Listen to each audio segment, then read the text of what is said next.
What if I told you that there's a way to work smarter, not harder, with your content strategy that can help you get the absolute most out of each piece of content and idea that you come up with? Whether you're just getting started on your content creation journey, or if you're a seasoned content creator with established workflows and formats, the big idea and framework we're going to cover today can be an absolute game changer. Because in our content audits, there's one trend we consistently see holding social impact marketing teams back in their content strategy. And the worst part is that we see this with teams who put a lot of time and effort into their content. But because they aren't implementing this strategy, they still aren't getting the most return on that investment. So then they have to spend more time and more energy thinking about new content ideas and formats, more time and more energy creating that new content, and so on. By the way, did you check out last week's episode where we covered why no one cares about your content and how you can fix that?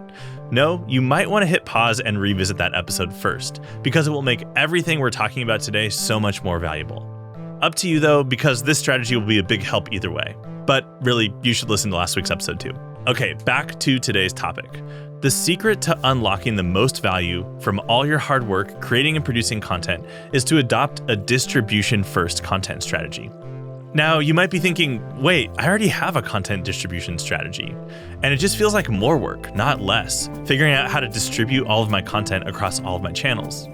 But if you're thinking about your content distribution strategy as just knowing what channels and formats you want to use, you're stuck at Content Distribution 101. Today, we're going to share how to go from Content Distribution 101 to Content Distribution Mastery, and how making this shift can be a massive time and energy saver, all while making your overall content efforts significantly more impactful. Today, we'll cover why effective content distribution is half the battle to breaking through in the attention economy, how to craft a distribution-first content strategy and mindset, how to squeeze the most value out of your content, whether that's new content or content that you've already created and published, and a simple framework you can use to take these ideas and put them into action for your mission.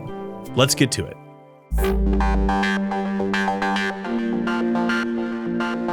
I'm Eric Ressler, and this is Designing Tomorrow.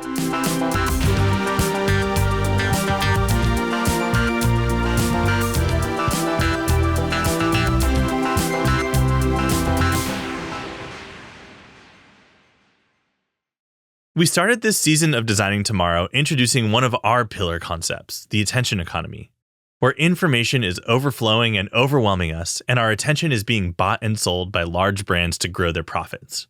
Capturing and sustaining attention is the first step in converting your content into engagement and action, and eventually building and maintaining deeper relationships with your community of supporters. Effective content distribution is critical in the attention economy because our media diets and content preferences are more siloed and scattered than ever before. Our access and exposure to information is determined largely by algorithms. So we can't just post our content to our website, send out an email, and call it a day. Now, this doesn't mean that you have to spray and pray your content across every channel out there. That's a recipe for spreading yourself too thin, burning out, and getting lackluster results on each channel. But it does mean that you need to be strategic and intentional about how you plan to distribute the content that you do create. And you need to do this before you create your content, not after. When you don't approach your content from a distribution-first mindset, it creates a downward spiral. You get less value, reach, and engagement out of any given piece of content, big or small. And this burdens you to come up with new ideas, new formats, create more new content, and so on. But because you still haven't come up with an effective distribution strategy and workflow, all of these new ideas and new content are still not being leveraged to their true potential. So the vicious cycle repeats itself. The beauty of a distribution-first mindset is that it allows you to squeeze the most value out of your content efforts and ideas. This means that you can spend more time creating quality content based on original, valuable, distinct ideas and messages, and get those ideas in front of the right people, in the right channels, in the right formats, at the right times.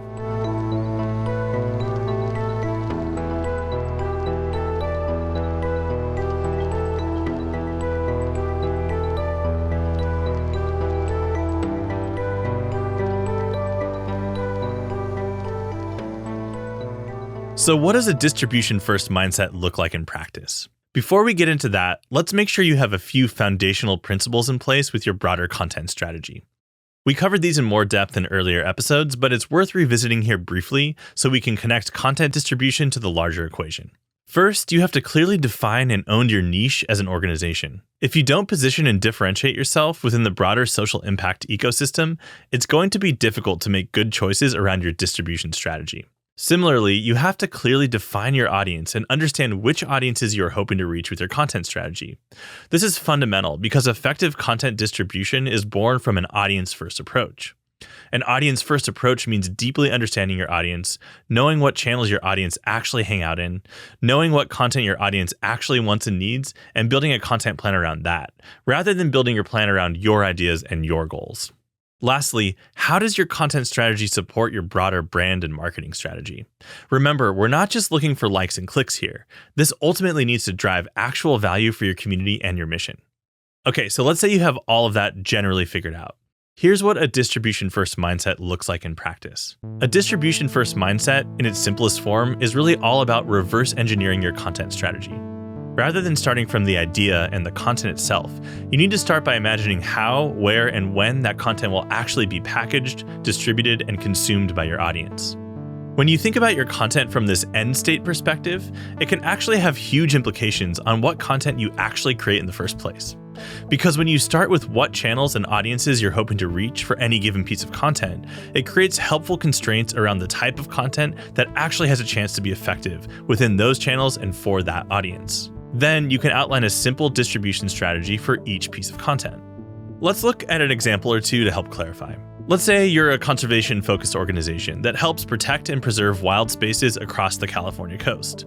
Traditionally, you may approach your content strategy something like this. You want to share stories featuring some of the natural wonder and wildlife to remind your community why your work is so important. So you plan an article featuring a story about sea otters. You know everyone loves sea otters because they're cute and adorable and photogenic. So maybe you interview a field biologist on your staff that has expertise on otters and their ecosystem. You source some photos and get started writing the article with loose plans that you'll post it to your site, feature it in your newsletter, and then maybe do a few social posts to promote it. That's a distribution last mindset at best. Here's what a distribution first mindset would look like instead. A core pillar of your broader content strategy is featuring stories of individual flora and fauna in your protected area. You've already identified the key channels and formats for this content pillar with a set cadence and distribution plan and schedule. Just like you've done with past stories like this, you'll tease the post on social with an emotional, scroll-stopping, image-based post 1 week before the full story goes live to get some early interest and engagement. Then, the day the story is published, you'll send it out to email subscribers as a standalone piece that features a compelling hook to click through to the full story on your site. That same day, social posts will go out on whatever social channels you've identified as relevant for this content pillar. These posts feature zero-click content that lives in the channel and doesn't require your audience to click through to your website. They can see some of the featured photos, maybe even a video, some pull quotes from the interview with the field biologist, and the supporting copy does a good job communicating the core ideas and concepts in an entertaining and channel-appropriate way. And sure, you'll also invite your audience over to your website where they can dig deeper and connect more fully with your brand and community. But they don't have to do that to find value in your content either. Cool, distribution first for the win, right? Not so fast, we're just getting started. Because you know that distribution doesn't end when the story goes live. This is just the beginning. You've already identified that you'll refeature this same piece of content in 2 weeks when your digest newsletter goes out, and again in 3 weeks when you do your social catch-up posts featuring the top content from your brand. You've also created a series of short-form vertical video posts from your interview with the field biologist that you'll drip out over the course of the next few months. And you cut a long-form video that features the best parts of your interview with your field biologist, paired with other content and footage from your existing media library for your YouTube channel. And you're planning to pull some of the content and ideas from this story into a bigger piece of hero content when you launch an interactive experience on your site, where users can browse through all the different flora and fauna of your protected area to learn more about the biodiversity and rich ecosystem that makes your area so special. Wait a minute, I thought a distribution-first approach was supposed to create less work, not more. This sounds like a lot of extra work. Think again, distribution first is about working smarter, not harder. Look at all of the content and value we're squeezing out of this one idea. Even if all you're doing is writing an article about this, you'd still have to do all of the work to come up with the idea, figure out how to frame and package the idea, interview the field biologist, write the article, post it on your site, promote it, and so on. With our distribution-first approach, you're getting significantly more bang for your buck from this one story. So this one idea, this one story, gives you content across multiple channels for multiple months from a micro scale to a macro scale. And because the distribution is considered from the start, you're ensuring that your story is set up for success before you go through all the effort of creating it. This not only saves you more time and effort in the long run, it also makes it significantly more likely that your audience will actually see and engage with your content. Remember the attention economy? You've got to give your content a fighting chance. Our social feeds and inboxes are noisy. You can't rely on a single post in a single channel to get your audience's attention. This is just an example of one approach to a distribution-first mindset in practice. It's probably not the perfect approach for your organization. You'll need to right-size this for your brand and your team's capacity, opportunities, and audience. But hopefully it helps you understand how thinking about your content strategy from a distribution-first mindset can be a powerful way to get more out of your content. But a distribution-first mindset won't take your content strategy to the next level on its own. For that, you'll need to develop a framework and workflow for content distribution that connects to your broader content strategy. The good news is that we've got that framework, and that's exactly what we'll get to next.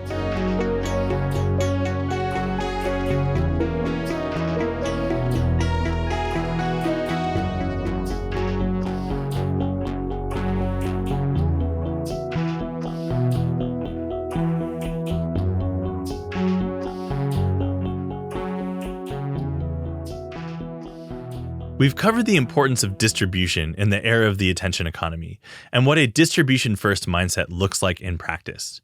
Now, let's go over our simple but effective distribution-first framework you can use to get the most out of your content strategy and creation. Before you can start to use this framework, you'll need to identify your core content pillars. Now, I'm not talking about formats here, like articles, videos, and so on. I'm talking about the core ideas or concepts or messages you want to get across as a brand. If you don't have official content pillars established already, don't worry. There's no need to overcomplicate this, especially if you're just getting started. Begin by writing down the top 5 concepts, ideas, or messages you really want your audience to know. It doesn't have to be exactly 5, but somewhere in that range is usually a good starting point. Whatever you wrote down are now your core content pillars. Easy.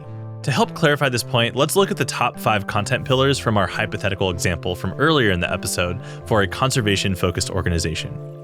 The key content pillars for that org might look something like this. Pillar 1, stories from the field. Fun, educational content that features interesting stories about the flora and fauna within the protected area. Pillar 2, why this work matters.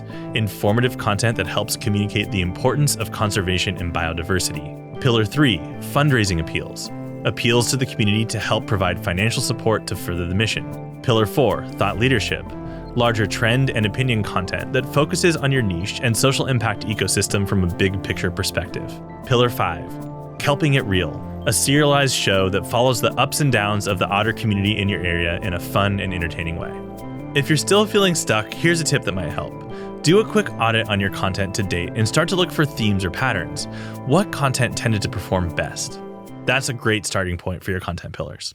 Now, once you've identified your core content pillars, you're going to take the following 3-part framework and apply it to each pillar. Step 1, identify your audiences. Which segments of your audience are relevant to this content pillar? It's okay if a pillar is only relevant to one audience, but some pillars are relevant to multiple audiences. Just be clear about this up front. By the way, even if a content pillar might be relevant to all your audiences, you'll want to make sure you don't fall into the trap of trying to make everything for everyone. Identify the key audience or 2 for each pillar, even if that content is relevant outside of those key audiences. Step 2, identify your channels. Which channels are relevant for this audience or audiences? Where do they actually spend their time and engage in general? Don't feel like you have to hit every channel possible here. Be discerning and be ready to fully commit to any channel you include. Less channels with more effort usually works better than more channels with less effort. Step 3, identify your formats. Based on those channels, which content formats tend to perform best? Long-form written content won't be appropriate for a channel like Instagram, and vertical video isn't going to play well inside email. So make sure to think through which formats are most viable for the channels where distribution actually takes place. Make sure you also choose formats that you can actually pull off with your current team and capacity. You can always extend formats in the future as you develop your content efforts. Now repeat this process for each of your core pillars, and you'll be well on your way to a distribution-first content strategy. Now that you have your pillars established and have identified your distribution strategy for each pillar, the next thing you'll need to do is outline your ideal cadence for each channel. It's best to do this from the viewpoint of each channel. Distribution-first mindset, remember? Set an aggregate target cadence across all of your content pillars. Okay, once you've done this, you essentially have an editorial calendar across all channels related to all of your key content pillars. So now you're ready to start actually planning your content production. With a distribution-first mindset powering your content strategy, things start to get really fun and easy, especially when it comes to idea generation and vetting. As you identify ideas, concepts, opportunities, and updates as contenders for your content strategy, you can put them through a simple split test. Here's how it works. For each idea or concept, ask yourself if it would be more effective to start with a longer form piece of content that can be cut down, or a simpler, smaller piece of content that can be built up. So each piece of content can either start as cut down or build up content. Cut down content is usually a larger piece, like articles, videos, podcasts, interviews, reports, and so on. Longer form content that has the opportunity to be cut down into smaller pieces and repackaged in bite-sized snackable blocks. Cut down content is a super effective way to stretch your content further, extend your content's lifetime value, and create more content from fewer ideas and opportunities. But build up content can be equally as powerful. Build up content is faster and easier to produce. It's a great way to test new ideas and formats and see if they garner engagement from your community.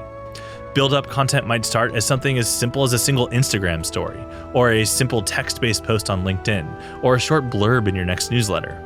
Over time, and true to the name, build-up content can be combined with other build-up content to form larger pieces, essentially reverse engineering cut-down content.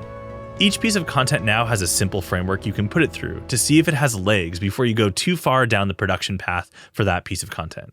First, think about what pillar or pillars would this idea fit into. Next, determine if this would work better as cut-down or build-up content to start. Based on the answers for step 1 and step 2, you can now quickly build out a distribution strategy, release schedule, and production plan for this piece of content. This simple framework is also scalable. You can take what started out as cut-down content and think about it as build-up content for an even larger hero or featured piece. The 12 articles you published in the Stories from the Field pillar can be repackaged as an interactive field journal, or the 5 long-form videos from the Why This Work Matters pillar can be integrated into a larger brand narrative video. You can see how this simple framework can help you not only adopt a distribution-first mindset for your broader content strategy, but also make sure that you're getting the most value out of each idea and setting your content up to be as successful as possible. It also just helps to have a more intentional and clear workflow to make your content production simpler and easier. Pretty quickly, this all just becomes muscle memory or second nature. Before we wrap this section up, there's one more bonus strategy you can use to squeeze even more juice out of your content, and that's remix content. Remix content is all about taking existing content and finding creative ways to repackage and redistribute old content in new and interesting ways. Remix content works best when you start with existing content ideas that have garnered the most engagement and interest from your community. You want to take the winners and find ways to help them win again. So if you had a super successful article, repackage that article into a short video where you cover the same key points. Or if you had a bunch of Instagram posts that got great engagement, remix and repackage those posts into a blog post. Or if you had a build-up piece of content, say a single text-based LinkedIn post that really took off, you know it's a viable contender to remix into a longer form email that you can share with your community and pair with a fundraising appeal. Fun fact, season 1 of this podcast is actually a remix/build-up of the manifesto we published at Cosmic a few years ago. We knew we had a lot more to say about the key concepts outlined in our manifesto, and we'd always penciled it out as a foundational season when we launched our own podcast. Hopefully you can see how this simple approach, powered by a distribution-first mindset, can help take your content to the next level and build deeper engagement and connection with your community. And if this exact approach or framework doesn't seem viable for you, that's okay. You can find your own way to adopt a distribution-first mindset and approach. Take the parts you like and leave the rest behind. You've got to do what works for you. But however you slice and dice it, just be sure you don't fall back into old habits where distribution is considered last or not given the consideration it deserves. Your content and your community will thank you.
As competition in the attention economy continues to grow, and you look to find new ways to connect and activate your community, an effective distribution strategy can be just the edge you've been looking for. Today, we covered how you can leverage your content to its fullest potential, how to connect your content strategy with your broader brand and marketing strategy, the power of a distribution-first mindset, and a simple but effective framework you can use to start getting more out of your content efforts by working smarter and not harder. I hope that the ideas, examples, and frameworks we shared today will inspire and equip you with everything you need to pass Content Distribution 101 with flying colors and quickly reach your own version of content distribution mastery. We've spent the last 2 episodes going deep on content, because content creation, packaging, and distribution are more important than ever before. But content alone isn't enough for you to further your mission and reach your true impact potential as a social impact brand. Much of what we've covered so far has been foundational, building towards the true activation of your brand and strategy. And the true power of building movements and creating real-world change isn't something you can do on your own. For that, you'll need a little help from your friends, and their friends too. Tune in next week to see what I mean. If you enjoyed today's video, please be sure to hit like and subscribe, or even leave us a comment. It really helps. Thank you.